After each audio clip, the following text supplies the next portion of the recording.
I've been playing D&D for well over a decade at this point, and I've seen the game and the community around it go through a few shifts. I mean, back when I started, I was playing 4th edition. That was the latest version of the game. 5th edition didn't come out until I'd started being a dungeon master. So I've seen the rise of 5th edition and then the rise of 5.5 edition. And over that time, there's been a lot of other changes that have happened in the background. Because I remember back years ago, the idea of a dungeon master being paid for what they do was a pretty controversial one. There wasn't a lot of like legs to that idea. It was something that people would suggest here and there, and the general consensus was that no, that's not a thing. They shouldn't be paid. That would be bad. They don't deserve it. Now it's funny because I've pretty much always been paid for my dungeon mastery. Like even when I was just running casual games for friends, uh, I would have them at my place. So I would host, I'd be the dungeon master, and people would come around on an evening after work, and so I'd cook. So what would happen is people would chip in a few bucks to cover the cost of groceries, which means that in a sense I was breaking even on that, but I'd end up making so much food that I'd have leftovers for the next day or two. So I was able to eat for free for like the next day, maybe even the next couple of days, based off my services as a dungeon master.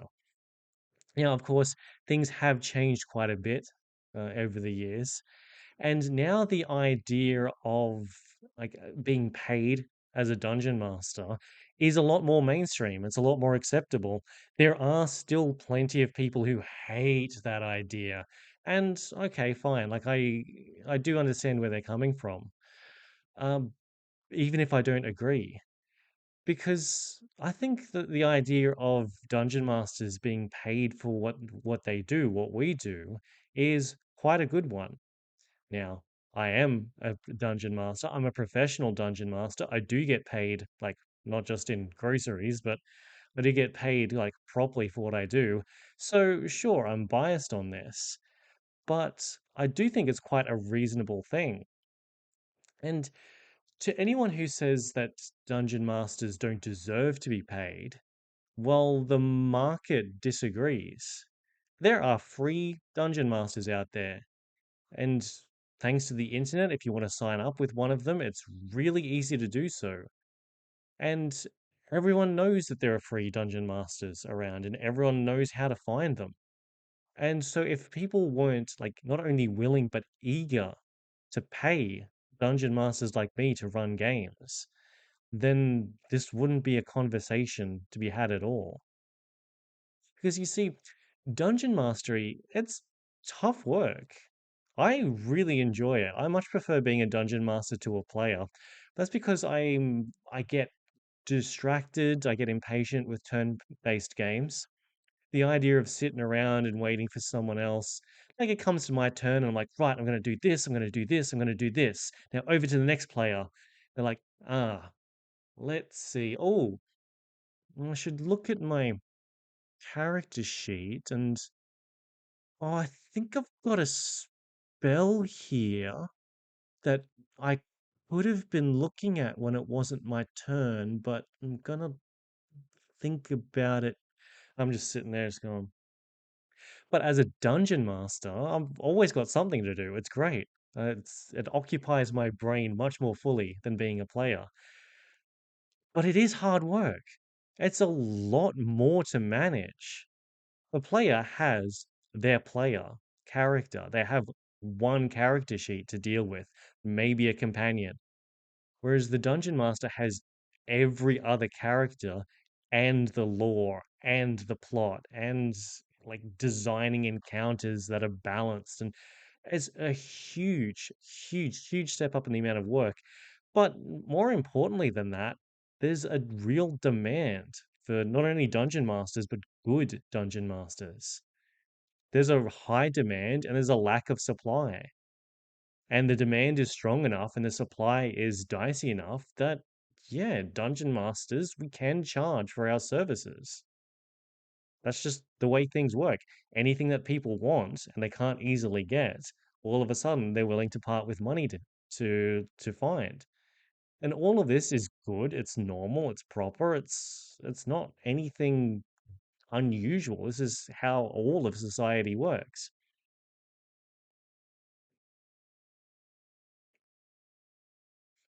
Now, I won't pretend that the commercialization of a hobby is always a good thing and that there are no downsides to it. Like, yeah, there's going to be some wrinkles to it, but there's a difference between like freelancers and like individual enthusiasts being able to monetize like their hobby to get like a little bit of side income versus when, some mega corporations come through and just steamroll everything and they just absorb everything and like just like take the heart out of the game.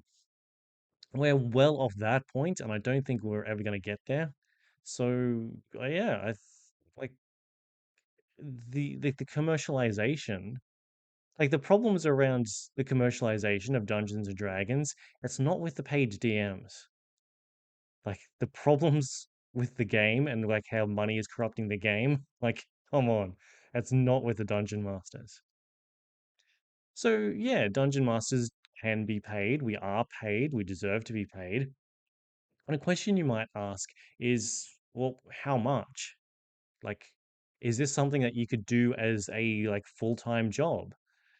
And the answer to that is yes, but with a massive asterisk on it. Because dungeon mastery, like as a profession, it's a tough one. If you're just looking to do this as like a side gig and to put like a few bucks in your pocket, it's much easier. Still challenging potentially, but it's much easier. And if you're wanting to do this as like your main source of income, it's possible. If you crunch the numbers, they come out and you're like, okay, that could actually work.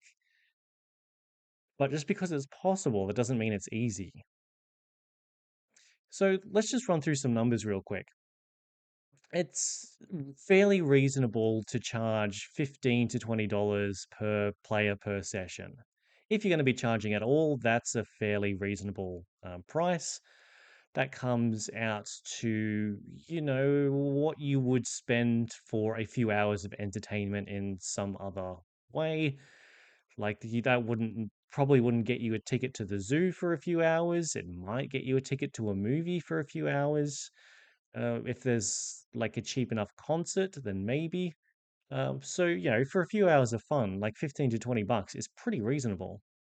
And if you have five players who are willing to pay that, then that comes out to $100 per session. And you do the maths on that. Well, if you're able to run a session a day, that comes out to about 3 grand a month, which is pretty reasonable money. But of course, the challenge with that is rather enormous. Like, how do you get that many players to come to your tables? How do you manage all of the ridiculous drama and personality conflicts and people will be like asking you questions constantly, like sending you messages like, hey, can you do this for me? Can you run a session at this time with this system? People asking you for advice, people like promising that they'll sign up and then flaking. That's a big one. Uh, and then, even like without all of that, and even without the obvious risks that come from turning your hobby into your job, that's still a lot of people you've got to get to your table and to get them to keep coming back to your table. So it's possible. It's difficult. It's definitely possible. And I'm going to talk about some of the stuff that I've noticed that works for me, that seems to work for other people. And because there's a lot of artistry to not just being a dungeon master, but being so good that you can be quite well paid for it.